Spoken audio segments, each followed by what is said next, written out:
Can you help? Can you help me? Can you help? Self-Helpless! Can you help? Can you help me?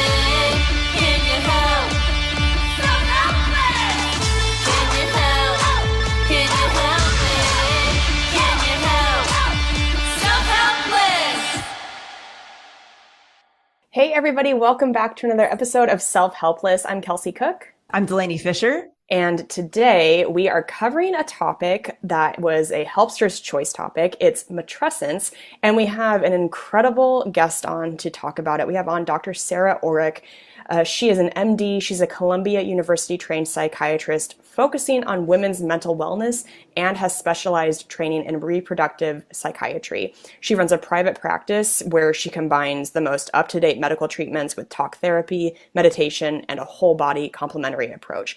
She is just the best person to come on and talk about this. And we had such a great conversation with her all about the process of matrescence, which Delaney and I, full disclosure, we did not know until we did this episode today, what that term meant. And it's, similar to adolescence is kind of how she describes it. It's the process of becoming a mother and the changes that people go through with that mentally, physically, emotionally. So she got into so many helpful tips, not just with mothers and, parents in general, and I think including fathers struggling with that. But we talked about decisions to not have kids and just getting support in general, whether you want to have kids or not. And Yeah. And it's one of my favorite episodes in a while. Yeah, we covered a lot of ground, just like what can happen in the female body during pregnancy and childbirth and afterward. We talked about fertility stuff. We talked about people who regret having kids. We covered a lot of ground.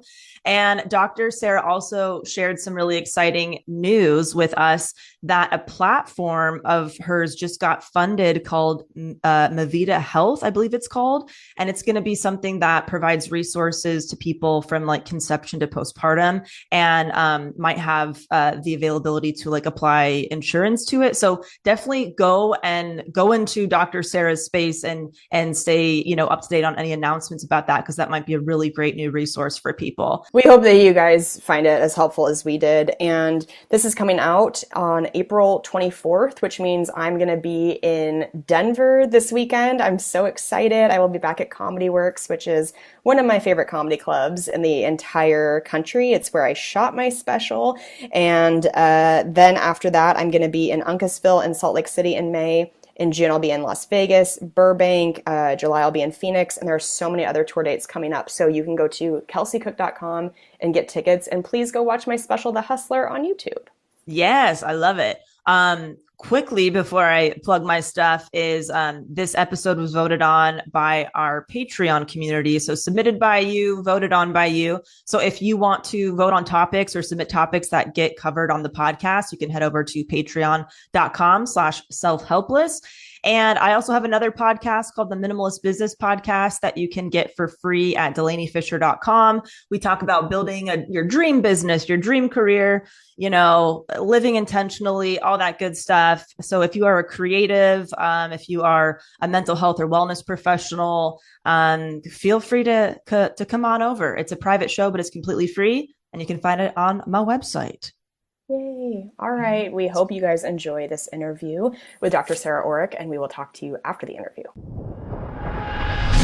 Dr. Sarah, thank you so much for being here today for this extremely important topic. I'm so excited to be here. Thank you for having me. Yes. Shall we kick it off with your favorite or least favorite quote? Because our listeners love that stuff.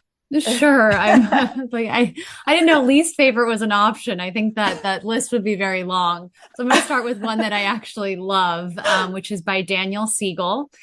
He's also a psychiatrist and someone who does a lot of work around parenting. And the quote is, "Empathy is not a luxury for human beings. It's a necessity. We survive not because we have claws and not because we have big fangs. We strive because we can communicate and collaborate." Wow. That's very I love nice. that. That is a Yeah. good one. Because I really think what starts to come up is sort of the importance around empathy, collaboration when it comes to becoming a parent and becoming a mother. And so often, I think women especially are taught to be competitive and one up one another. And I think, in fact, collaboration and that village is really what gets us to a better spot when it comes to this transition to motherhood, which I think is what we're going to be talking about today. Yes. Definitely. Yeah. Delaney and I personally are not mothers, but we have lots of close friends that are mothers, and we're watching them go through that transition. And I follow a lot of people in the YouTube space that have become mothers, and they've been very open about mentally and emotionally what that process has been. And I would love to just learn so much more about it from you because I think it's really fascinating. Yeah. Would you mind starting off with just what is matrescence? I didn't even know there was Yeah, a formal word for it. Yeah, I I hadn't heard of know. that Isn't word that either. fascinating? Yes. Yeah, I'm really excited that it's catching on. So it was actually something that an anthropologist came up with in the 70s and has really, I think, come into its own now. But really, matrescence is this transformation to motherhood. And we like to think about it very similarly to adolescence. And actually, that's how you know how to pronounce it. You can use, it's matrescence like adolescence. Yeah. And really, I think as a culture, we kind of acknowledge being an adolescent is really hard, right? There's physical changes, there's emotional changes. So much of you transforms during that time. And this is really to say, well, a similar thing actually happens during matrescence for people, right? There's the huge bodily changes, there's hormonal impacts, but there's also this sort of psychological world that changes. And so, really trying to think about the similarities in these two kind of life stages, not to mention people with female reproductive hormones and women go through yet another transformation in perimenopause.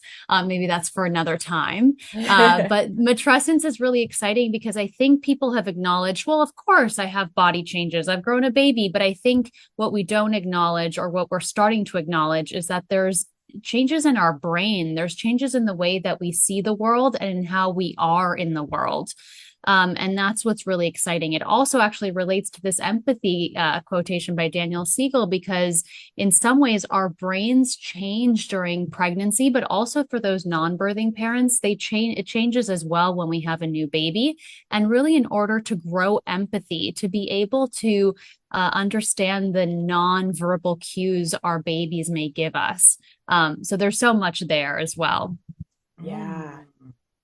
Yeah, I hear that talked about a lot too, just the component of that you never are not worried about your child after you had, like, there's always, doesn't matter how old they get.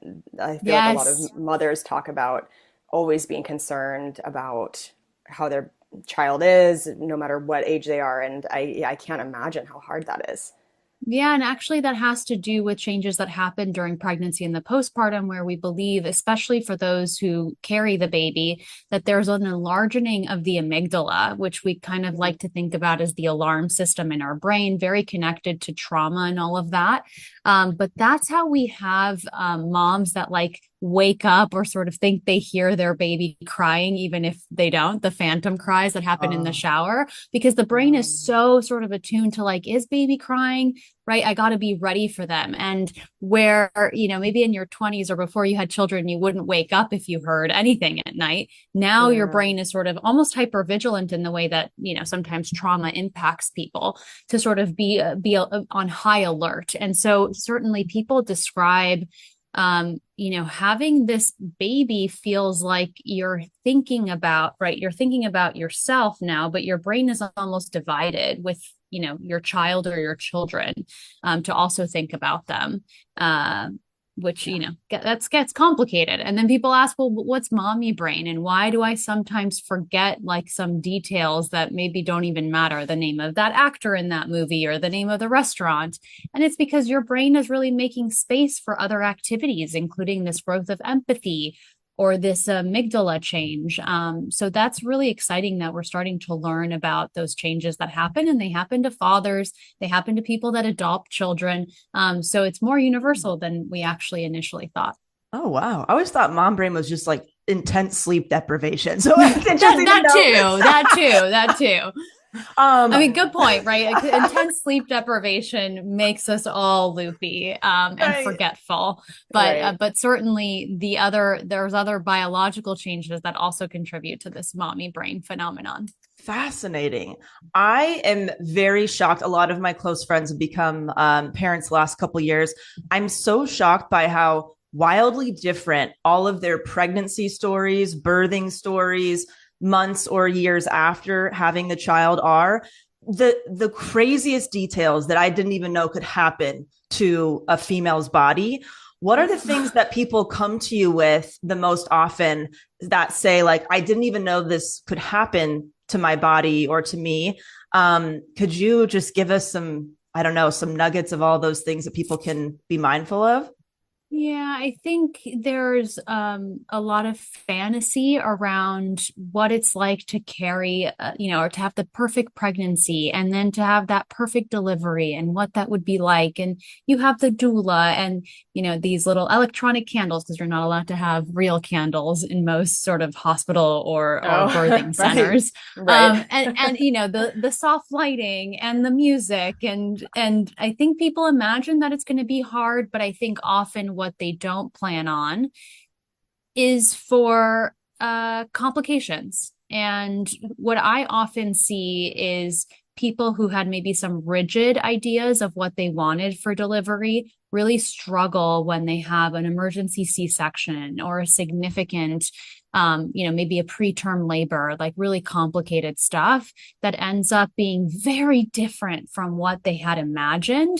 And I think it's that distance that really causes what we call postpartum PTSD or some significant symptoms. And you can imagine, right, when you have that experience where sometimes people don't even feel like they have autonomy over their body, then they go on to postpartum, where someone is maybe dependent on them, an infant's dependent on them for feeding.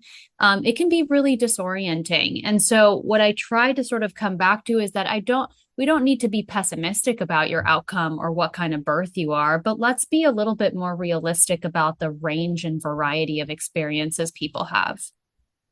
Right. Yeah. That has to be so hard to navigate because I feel like a lot of parents try to not go down the Google rabbit hole once they have a kid. One of the people I follow on YouTube, her name is Raw Beauty Christie, and she's become very, very open in her motherhood journey. And she has said that for her, it's been so hard the second she feels that there's something wrong with her child to not Google and make sure it's okay. And I would imagine that leading up to giving birth, you are trying to avoid like finding out worst case scenarios. I know.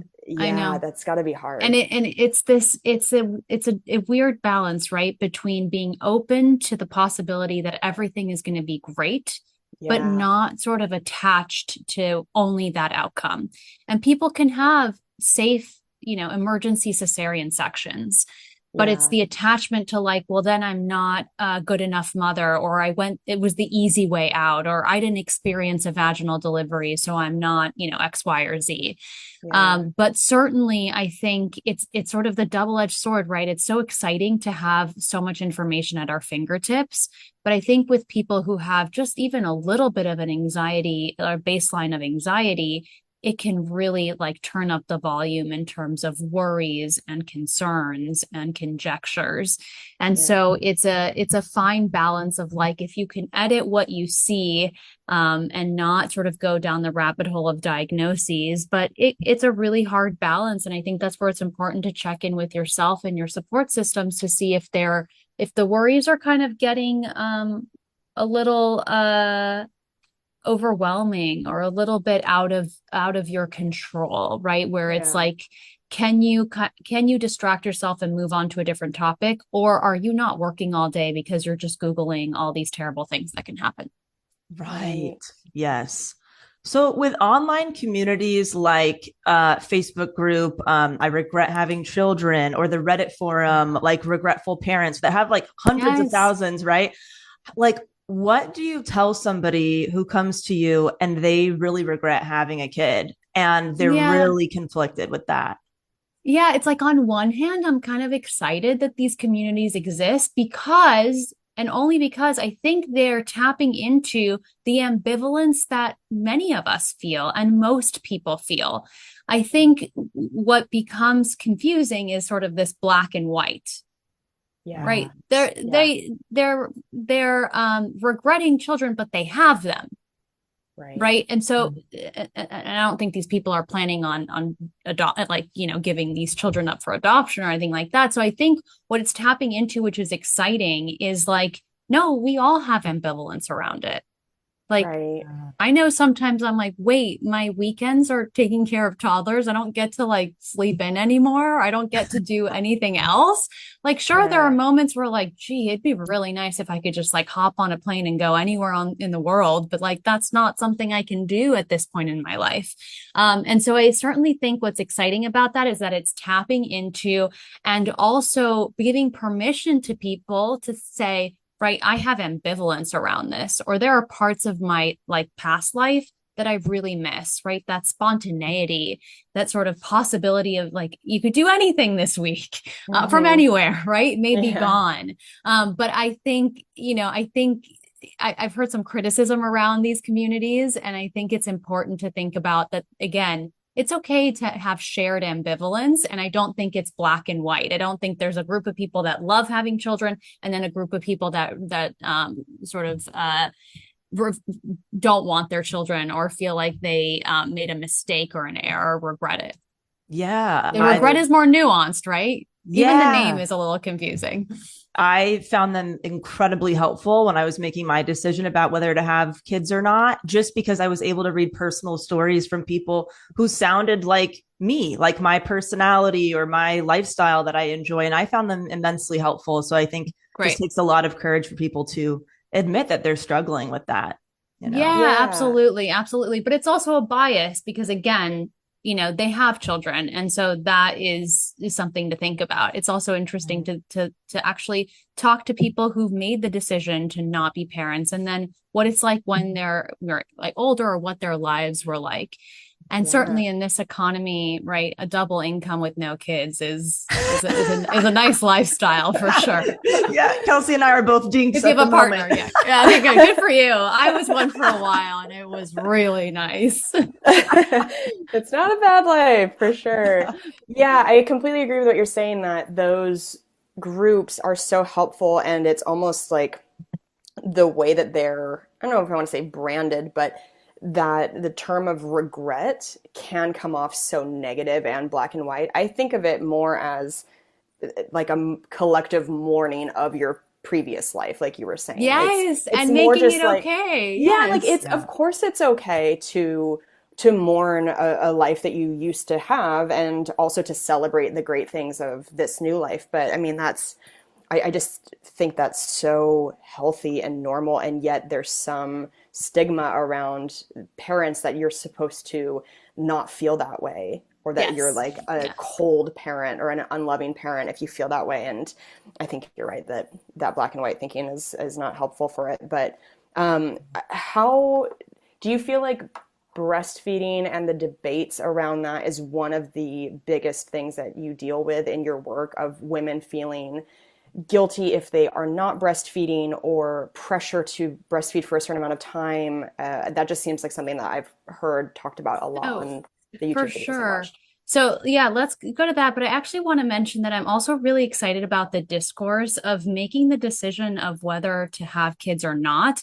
I think people assume because I'm in this space, I'm all things mothers trying to conceive postpartum that, I might be a natural, oh yeah, sure, I wanted to be a mother since the day I was born, but that wasn't actually the case for me personally.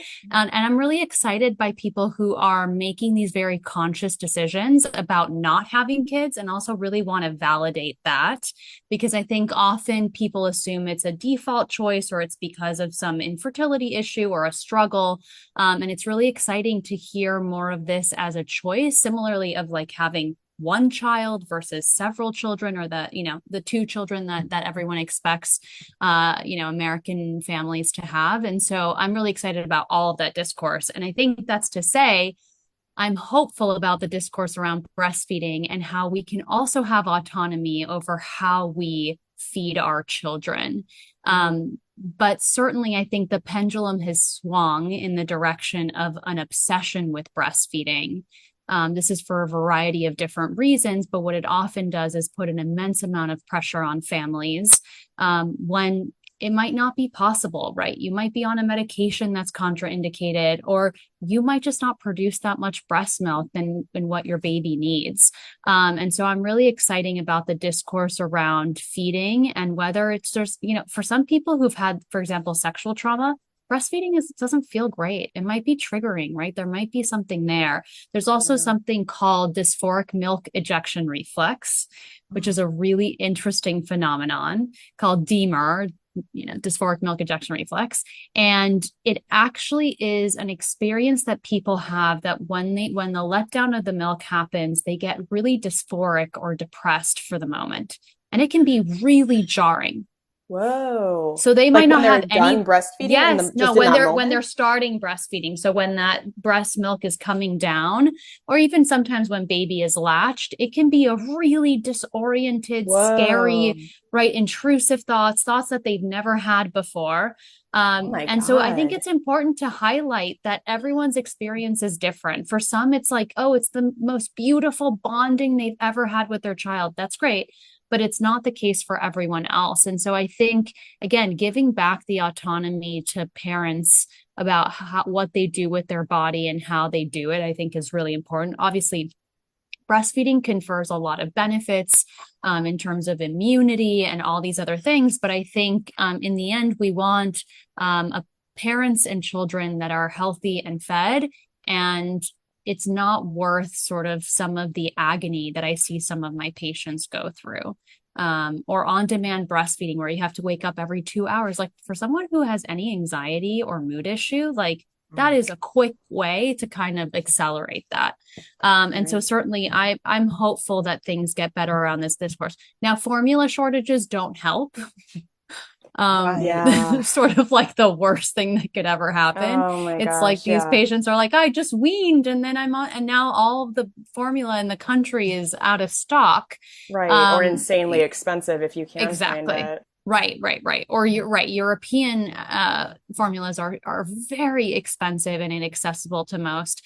And so, it's all these dynamics that when we like actually step back, it's, we live in a country that isn't so kind to parents. Yeah. Yeah. Samantha Ravindal is another YouTuber I follow, and she had done a video about how disappointed she's been in the healthcare system in terms of checking on her mental health. She felt like all of the checkups she was having were all just focused on like, how's the baby doing? Yes. And even her conversations in regular life with maybe friends or just people, and we're like, how's the baby? How's the baby?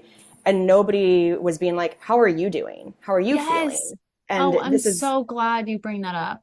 Yeah, please go follow Samantha Ravindal on YouTube. She's so amazing. But yeah, she just was like, I, as a human being, just went through one of the most traumatic things I will ever go through. Yeah. I'm going through a lot, and there's just so much emphasis on only how is the baby doing. Yeah, it's the phenomenon of like, pregnancy is actually the time where women and a birthing person has the most amount of medical care they ever receive in their life, right? Outside of people who have obviously chronic illness or anything like that. But this is the most they interact with the health system. And you're absolutely right. Sometimes people only get one postpartum visit. We call it like the phenomenon of being like Wow. the princess when you're pregnant. It's like, oh, are you okay? Let's see you every other week, all this stuff. And then, Yeah. once you're done, you're sort of discarded and you're like, wait, where's the baby? Right? You're like, okay, good luck to Yeah. you. How's the baby? I even feel Wow. that in the hospital, like in nurseries, how in movies you're like, oh, all the babies are in a nursery. Well, that Yeah. really ended with COVID-19. They Yeah. didn't want all the babies together. And so I don't know if nurseries are coming back, but what you would find is that dorming with parents when after birth now is really popular. And a lot of parents want to have the baby close by. But what that ends up doing is that you can imagine someone who's labored for 24 hours or something ridiculous, then had a C-section. Let's say it's a really complicated birth, then is literally thrown into a room and told, take care of your baby 24/7. Yeah. Yeah. So it starts real soon. The minute that baby Yes. is out, it's like it's your responsibility. And then I remember I had my kids during COVID, and I remember Wow. being told, "Oh, and you can't fall asleep. Don't you fall asleep with the baby on the breast because, you can roll on the baby." And I was like, "Whoa, like I just had a surgery and this is how I'm being treated." Yeah. With like and I'm a physician, right? So really high sort of health literacy, but I can imagine how difficult that could be for someone else if it was really hard for me. For sure. And even around pain medication. So I didn't want opioids, for example, and I just wanted Tylenol and Motrin. And I think I asked for Motrin a little bit early, and it was like, it's too early for that. And I'm like, but I was just cut open and I'm not getting opioids. So this Yeah. really weird dynamic of kind of feeling abandoned, I think, from very early after giving birth, unfortunately. There's some really great, I think, education. I think if you have a doula, there can be more realistic education, one-on-one education around what the birth process is going to be like. So certainly an open mind to anything can happen, right? Yeah. An open mind to, yes, you are right. This is a huge experience, but to sort of like, and I think it's a really great parallel for what life is really, that we're not in control. Yeah. And to Yeah. sort of be able to have those trusted people around us, right? If it's our partner, if it's our doula, to help advocate for us if we're not able to, or a trusted physician or midwife, right? That is the first step. Like I always tell people, I know it's really hard to find doctors, but if you get weird vibes from the beginning, from the person who's taking care of you during pregnancy, you're not feeling like they're hearing you. You're not feeling like you're able to communicate well. Try to find someone else if you can, who can really make you feel a bit better about what's going to happen.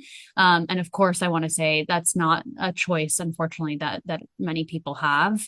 But if you do have it, to really choose the right people to have around you, but to also so I think the right people is sort of the first step.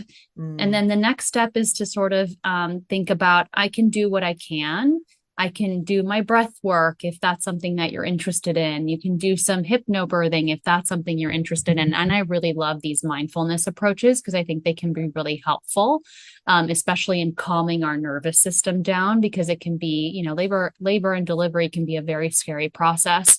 But ultimately to kind of lean into, I don't have control over this, and this might look different than I imagined it.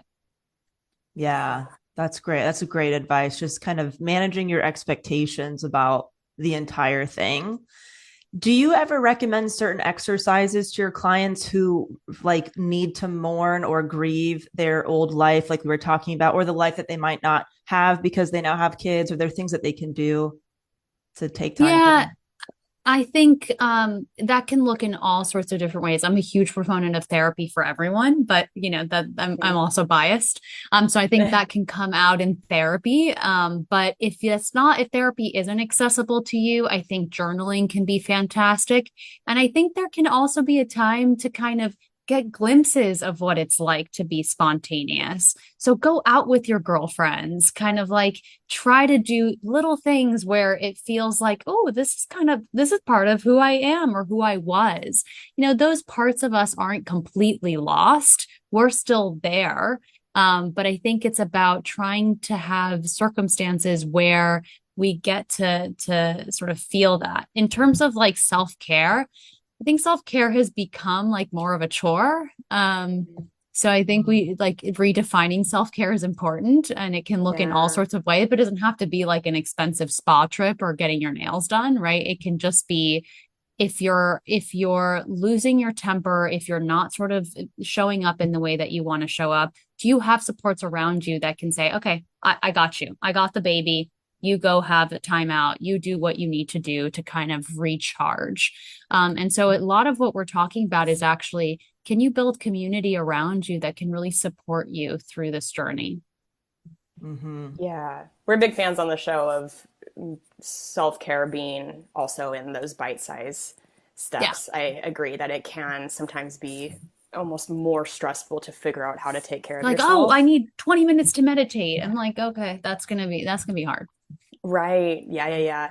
I talk about the book The Artist's Way all the time on the show. It's my favorite book. And one of the exercises she talks about are finding the small things to treat yourself. And that for one of her clients, the author of the book, she talked about that her client loved buying things of raspberries at the store, like fresh raspberries, but that there would be times where she wouldn't let herself because she'd be like, "Oh, it's like a little expensive." When in reality, it's truly like $5, $6. But Yeah. sometimes we get into that mindset where we're almost being mean to ourselves or like depriving Yes, ourselves, yes, and yes, it's that like, deprivation. And that I yeah, think that's coming up a lot also because, right, the economy is sort of tanking. right, Inflation makes things really high. And I think that deprivation mode kicks in for a lot of people. yeah, yeah. So if you're just noticing maybe there are those small things that you're not letting yourself have, but they actually Mhm. do make an impact on your happiness, just trying to let yourself do those small things because, I love you that. know, yeah. Yeah. And I am so thrilled that this is kind of going back to earlier, but when you're talking about that you actually are happy to hear about that sort of discourse around deciding not to have kids, because even this is something that a decision I've come to recently in life in the past year-ish. And I am a little self-conscious sometimes. Even coming into this episode, I felt a little, there's almost like a shame around it. Like, Mm-hmm. especially with this topic and talking to you, I almost felt like, oh, am I going to be looked at like one of those people who is cold for not wanting kids Yes, or yes, something? yes. And I And struggled with this yeah, a lot because I actually did this before having kids.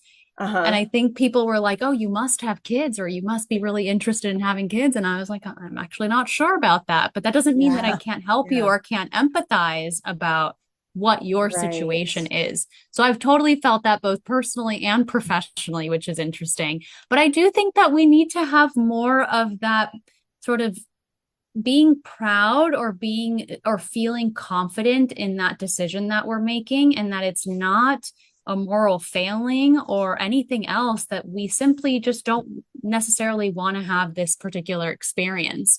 And I want to be clear, even though we're highlighting matrescence as this point of huge transformation, we transform throughout our entire lives, right? Yeah. There is points of growth for us in our entire lives. And so I don't think and I don't think motherhood has to be a part of that for everyone.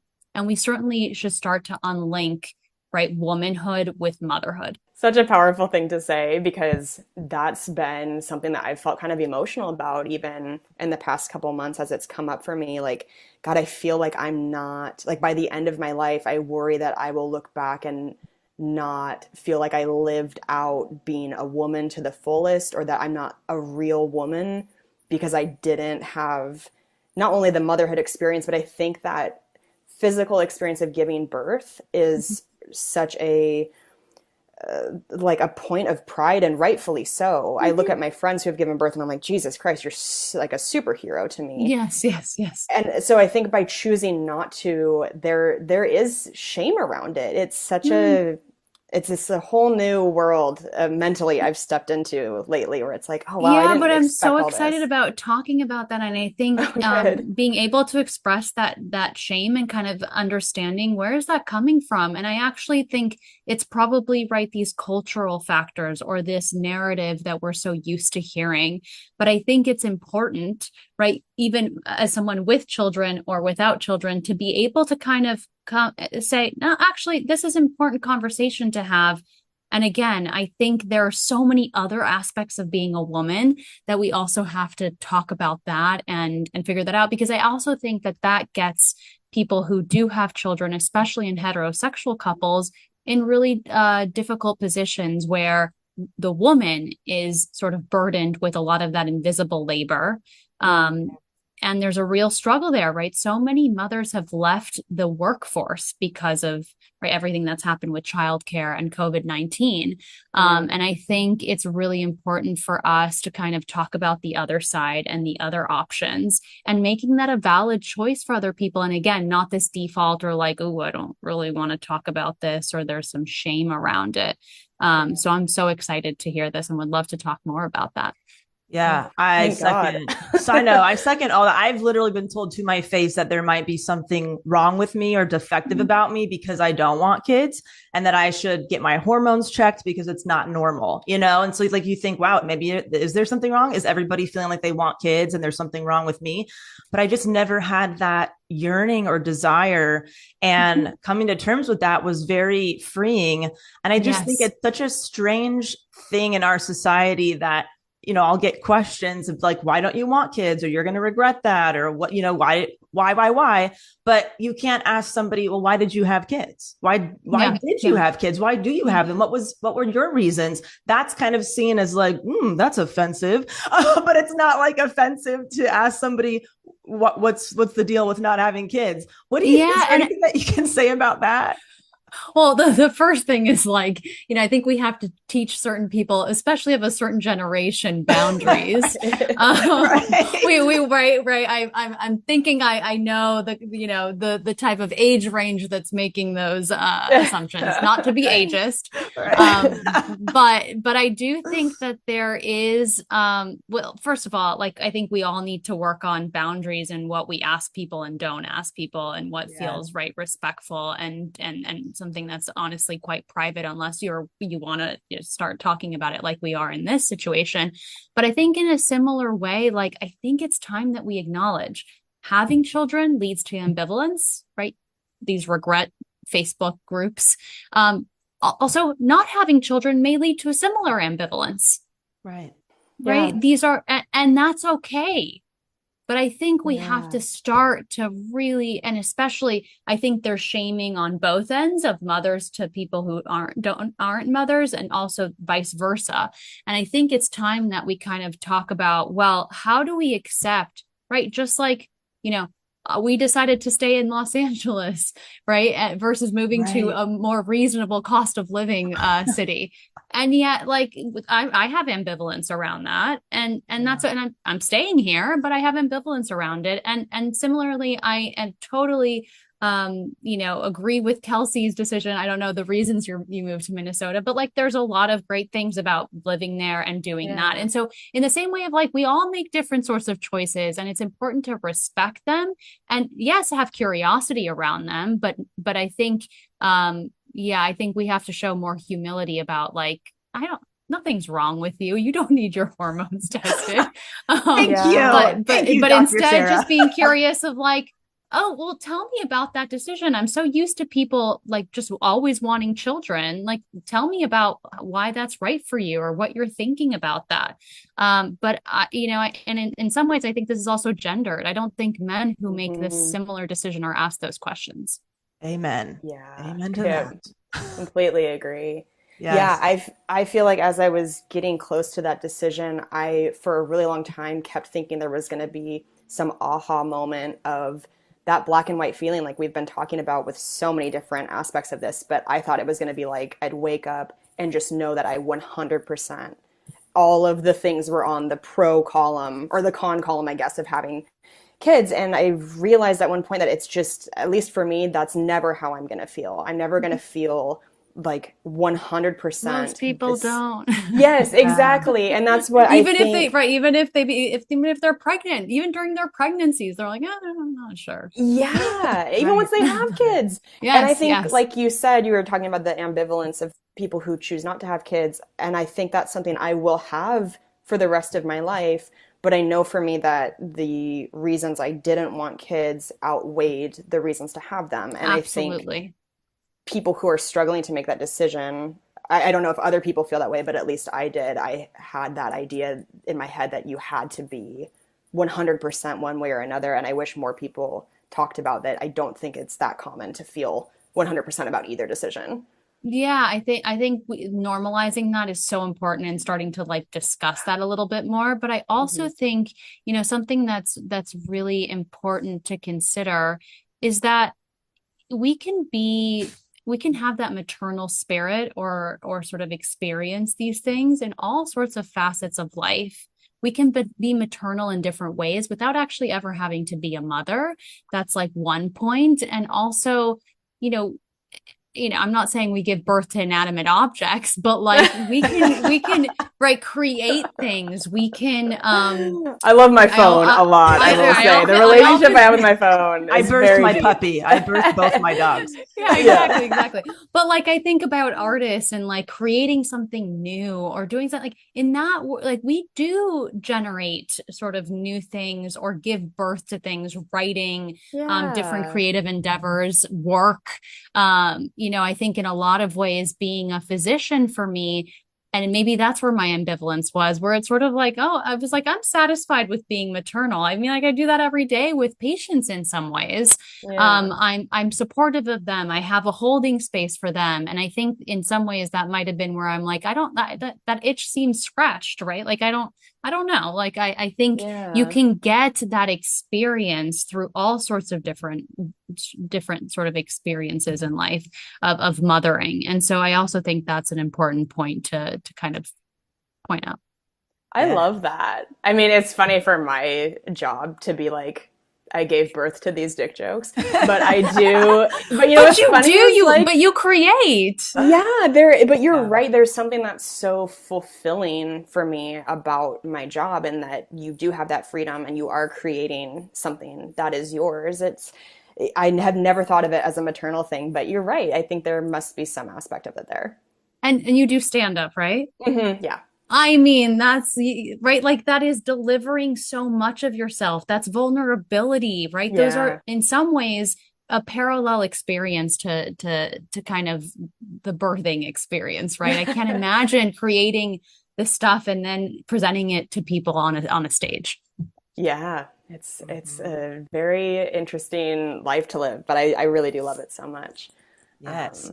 I have a fertility question I'm wondering if you could shed light on. So I've read a lot of articles about the age 35 and how that leads back to like a stat from the 1700s in France or something regarding like church birth records and all this stuff. So people who like didn't have modern healthcare, nutrition, electricity were still referencing this very outdated thing. But then there was like a 2004 study that came out that said 82% of women ages 35 to 39 get pregnant within a year. Do you have any stats on like what are we looking at 2023 regarding like fertility myths and debunking those? Well, a really sad statistic that I came across recently, and I think this is right, but it's like less than 4% of research is dedicated to women's health. Yeah. Oh, well, that feels about right. So now I understand why we have to sort of go back in time so far to find any statistic to fit. But surely there is a lot around like age 35 or 36 and how fertility rapidly declines. I think it's sort of this double edge. There is some reality to like, right, the egg quality that you have at those ages is very different from when you were 20. Fair. But I think the last stat that you quoted, that most people are able to conceive spontaneously during those years. It just takes a little bit longer. I think the problem is that we're so used to thinking like, oh, if you blink, you'll get pregnant, and not truly understanding how it works, and that it actually, you can only get pregnant certain days of the month when you ovulate. I was trying to think back if I really understood that, like before I went to medical school, and I'm actually not sure. I think I thought you could get pregnant, all the time. And so I think there's a little bit of like myths around that. And then I think it's simply like we think, oh, I was so good at not getting pregnant. How come I can't just get pregnant like that? And I often see, right, these millennial moms being like, no, but I'm ready now. So like it needs to happen in 1 to 2 months. But the stat that you just quoted of like, it might happen in a year for most people that age is really important. I do think that there's realities to the aging issue, and with egg quality, unfortunately, that's also true for men and an aging sperm.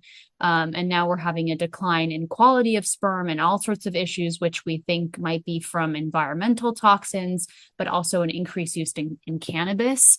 So it's important to also think about actually male infertility is quite a big problem, but it's often landing on the women, right, as their problem or their issue. So I think that's another thing to note. So my thoughts are, if it's something that you're considering and you don't have a partner by like your mid 30s, if egg freezing is at all something that is accessible to you, some insurance does cover it, right? There's some great places that are trying to make this more economical, then that's something to consider as sort of an insurance policy. But, IVF is also complicated and comes with a lot of baggage. Right. Good point with all that. That's, yeah. Whew. Yeah. Yeah. Do you have any parting advice for women, for couples who are going through matrescence? I know that it seems like it's quite a long process. There are different parts of it, but maybe couples who have recently given birth, anything that could help them. Yeah, I mean, I think to reflect back on what it was like to be an adolescent, it felt uncomfortable. You might not feel totally like yourself, but you'll get back to like a homeostasis. You'll get back to a new version of yourself. It might not be exactly who you were before having children, but it's sort of a growth process. And I think once you're on the other side of it, and listen, it continues, we continue to grow as human beings, regardless of whether we have children or not. But I think it comes with a lot of bumps and challenges, but there's also great joy in those moments. And so I think the thing to take away from is, if they're feeling like those moments of joy and happiness are few and far between, and there's more sort of low mood or high anxiety, it might be important to talk to a professional and really try to sort out what's happening. I also think, if you're sort of feeling like that, we're like, where's the joy in all of this? Then it's a good time to start looking around, thinking about your community and whether you need a little bit more support. Yeah. Amazing. Oh, yes. Thank you. And gosh, you've been such a great guest. Yes, this has been. Oh my God, I'm so excited. Can we do another one on, Yes. on choosing not to be a parent? Oh my God, we could talk about that for a long time. Yeah, we would love to have you back on, Julie. Dr. Sarah, where can people find you, your work, all that good stuff? You can find me on Instagram at Sarah Oreck MD, and from there's other places to go. Fabulous. Yay. Thank you so, so much for taking the time to educate us. This was so fun. Woo, what an episode. Learned a lot. Yeah, I really do want to have her back on. Yes. I'd be so curious how much of our listeners, how many of our listeners don't want to have kids. We should poll. I mean, even I know Instagram is not a super accurate depiction of all of our subscribers, but we could always do a poll on Instagram just to see. Yeah, I don't know. It's percentage wise. Yeah, I would just be curious. But anyway, it's so nice to have somebody like her on to talk about all sides of it, even though she is a parent. Yeah. It was just nice that there was no judgment from her. Yeah, absolutely. And based on what you just said, Kels, there was a study that I read recently that said 30% of people are in the United States, I believe, are sharing that they do not want children, which we can always say that that's usually an underestimate because so many people either undecided or they don't feel comfortable sharing that information. So maybe, I don't know if it's an accurate kind of thing too. We do have an iTunes review of the episode. This is from Claire with no E. And it says, truly, thank you. So glad I found this podcast. I literally searched comedy self-help on the podcast app and decided to try you guys out. Finally, I found my binge-worthy podcast hosted by funny, wise, talented women. While depression constantly discourages me from making positive changes in my life, this podcast in my ear every day inspires me to start somewhere. Just listening to an episode makes me feel like I've done something constructive. I'm playing around with feng shui light right now. I look forward to many more episodes. Oh, Claire. Thank you. That was so nice. Thank you. And I hope that your feng shui journey is going well. I feel like my feng shui has become pretty light too. Yes, and sending you so much love. Navigating depression is a challenge, and like, thank you for tuning in and taking the time to write that to us. That like Yeah. just means so much that it's helping you in some way. Yeah, no kidding. Yes, Kels, any segments? You know, I've been living my best life lately, to be honest. That's good. Outside of the mom stuff, I feel like right now it's just I'm so excited with how my special's been going, and I've been excited about doing my new material on the road, and just been really loving living with my boyfriend and just Awesome. watching good TV shows and cooking meals and getting take. I don't know. I don't really have a specific update other than I'm just happy right now. Things So, are feeling good. Hey, that's a good hey. update. That's Yeah. a good shit. I just have a quick one. I have a hot rec for my segment. You mentioned TV shows. I've been really loving Sex Education. Have you watched it? No, but I've heard good It's so things. good. It's fucking great. I mean, it's got everything. It's funny. It's heartwarming. There's important conversations happening. It's fucking great. Highly recommend. I think it's on Netflix. I'm so bad. I always ask him like, what streamer was that show I was watching on? Yeah. But I'm pretty sure it's on Netflix. And I think there's 2 or 3 seasons. Anyway, I've been loving it. So recommend if you want something heartwarming and a good laugh and just also inspiring. Amazing. Yes. Well, yeah, I should check it out. I've got a whole list of shows from you that I got to check out. Yes, that's a good one. Yeah. Okay, All guys. right, Well, everybody. I can't wait to see you helpsters in Denver this weekend. Truly one of my favorite cities ever to perform in. And get those tickets at kelseycook.com. DelaneyFisher.com for the Minimalist Business Podcast. We'll talk about creative projects and building a business and all that good stuff. Would love to have you. Yay. Okay, guys. Happy Monday. Have a wonderful week. We'll talk to you next time. Bye. Bye. Thank you so much for listening to the Self-Helpless podcast. You can find our Patreon community, merch, and our individual work at selfhelplesspodcast.com. We'd be thrilled if you shared this episode with a friend, or feel free to post it on Instagram and tag at Self-Helpless Podcast so we can repost you and say thank you.